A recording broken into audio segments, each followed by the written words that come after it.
Alright, so this is going to be the 4 months weight loss update video, and it's by me, Tommy.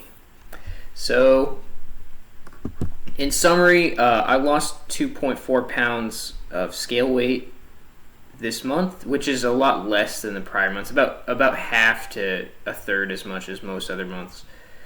Some visual reduction of body fat, that's the same progress as last time, but it's starting to look better. You guys will see photos of that, when you're older. Here is the entire time that I've been doing tracking calories and my weight. The starting date here is June 17th, and the ending date here is, it just has today's data here as well, so it has October 6th. And the thing we're going to talk about most of the time today is this big bump that we had in the last 2 weeks, and why it happened, what it is, and so on. And how it probably, even though for this month did not contribute to a very high amount of weight loss, I think long term that is probably a positive thing. Here's just the last month of data. If we take a quick look, we can see, if we only stratified this or split up the data for the last, the first 2 weeks looked pretty sad. But overall, I did actually lose, about 2 pounds here. So I think this point here, the 14, is the start of the month. Either way, I went down from where I've marked on my data in the cyan here, 14.4, to this cyan data point bounding the end of the month at 16.8. I marked that as 2.4 pounds. We can see we have this huge gain in the middle of the month, and we're going to talk about why that happened.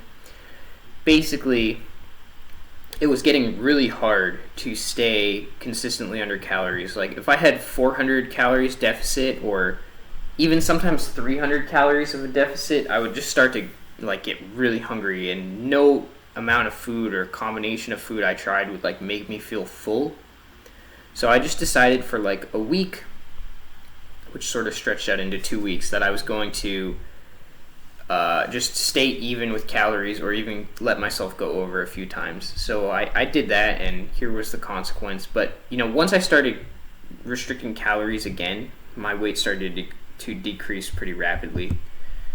Here we can see just the last 2 weeks, which is zoomed in here on the bump.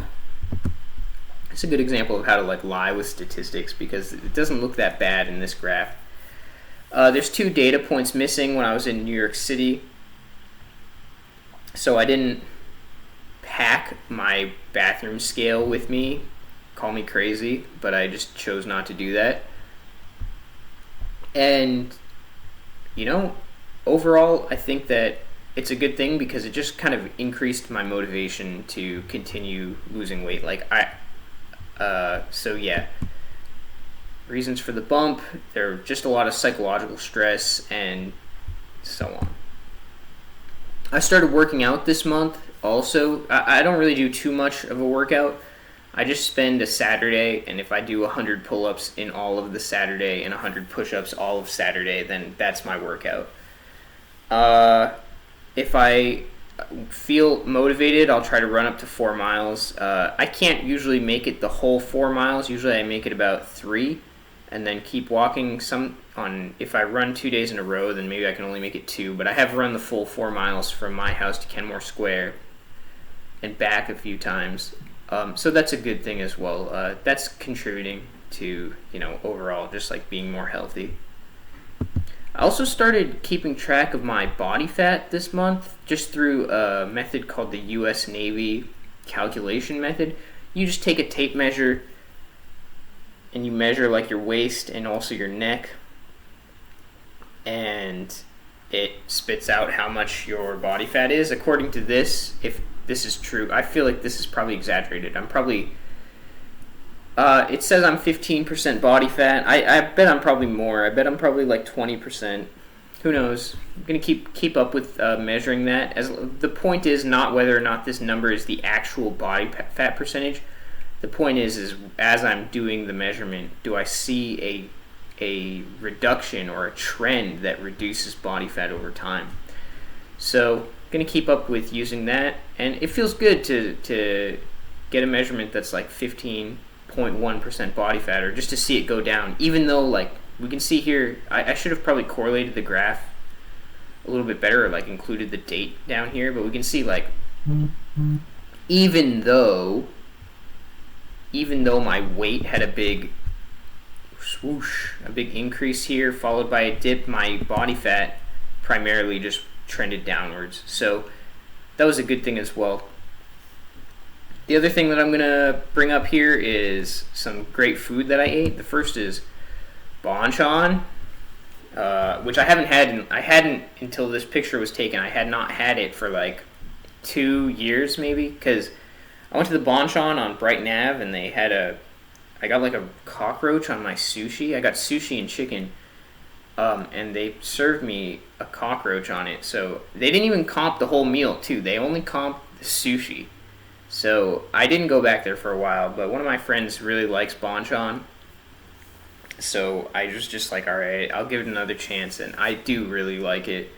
I found out that this dish here has 750 calories. There's like 6 wings on this side and maybe 4 on this side. So I found a way to fit it into my calories. I've eaten it like 3 times since this picture was taken, but as long as I have 750 calories left to give in the day, then I'm fine to eat it. I can eat it totally guilt-free. And in fact, my lowest ever weight so far in my whole life as an adult has been 141.8 pounds, and I ate bonchon the night before that I achieved that. So you can pretty much, and it probably has a lot of protein because it is chicken, but it probably also has a lot of like saturated fat too. So those are things to think about. But it's so delicious, and it fits in your calories if you choose for it to. The other thing that I ate, which is the greatest thing I've ever eaten in the last 1 to 2 years, it is the number one best thing I've ever eaten, and this is the greatest slice of pizza of all time, is the Prince Street pepperoni square.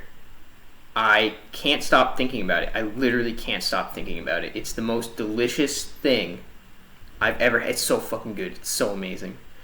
And the pepperonis, look at these pepperonis. They curl up like that. Most pepperonis lie flat on the pizza. This is the literal one that I ate.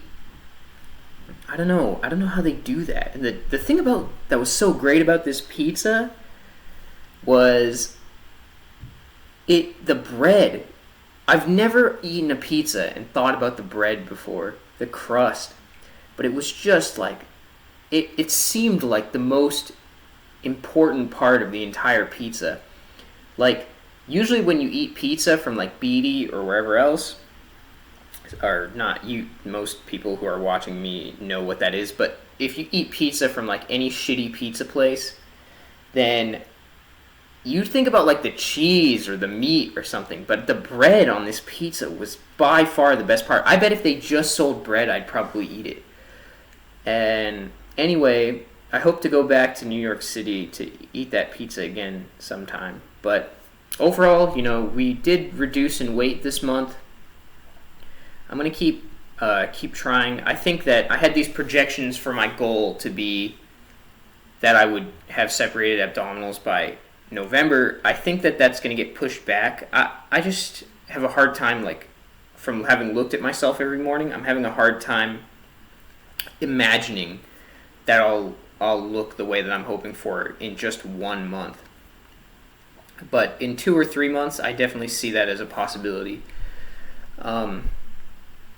Another thing is I've started meal prepping, so just like packing 4 or 5 meals the night before, so that the transaction cost of trying to eat healthy is as low as possible.